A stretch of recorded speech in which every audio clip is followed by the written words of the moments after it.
مصيبة وهتشوفي هعمل فيكي ايه.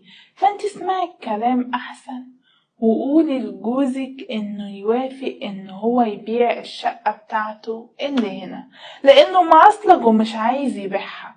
فانت هتسمعي الكلام وتخليه يوافق ويقرر ان هو يبيعها، وتحاولي تقنعيه.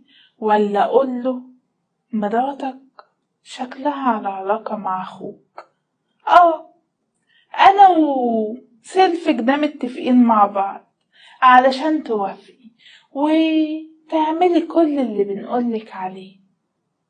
سمعت الكلام ده اتصدمت، ما بقيتش عارفة انا المفروض اعمل ايه اللي ممكن اعمله. انا بجد مش عارفة، ارجوكم قولولي اعمل ايه.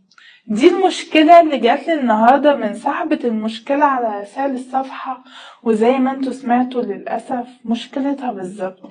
مبدئيا كده سكوتك من البداية كان غلط في غلط. انك تسكتي وتعدي ده خلاكي انك انت تقللي من كرامتك، وانك انت تتنازلي عن حاجات كتير.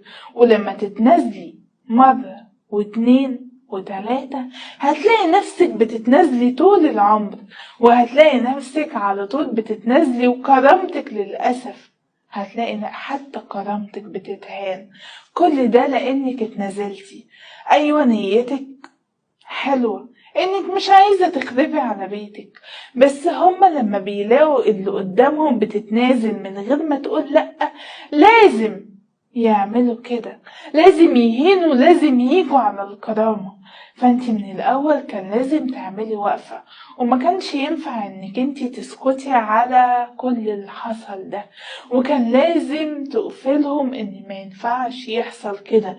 كنت تعملي غضبة كبيرة وتغضبي في بيت اهلك وتقعدي فترة وتخلي جوزك يتعب على حد ما يرجعك البيت، يجي بدل المرة 2 و3 و4 ويتعب فيهم، وكل مرة يجي تمشيه لحد ما يحس ان انتي ممكن تضيعي منه، لحد ما يحس ان انتي كده للأسف انتي ممكن يخسرك وممكن ما ترجعيش معاه في يوم، فهيبدأ يخاف ويبدأ يتغير. فلازم تعملي الوقفة دي. وبخصوص بيع الشقة فده في مصلحتك قوي كمان. ما هو اكيد لو باع هنا هياخد شقة بره، وكده هتبقي بعيدتي عن حماتك، وهتبقي كده بعيد خالص عن اللي هي بتعمله. فده في مصلحتك ومصلحة بنتك وكمان في مصلحة جوزك. فاقنعيه ان هو يبيعها فعلا، وابعده عن البيت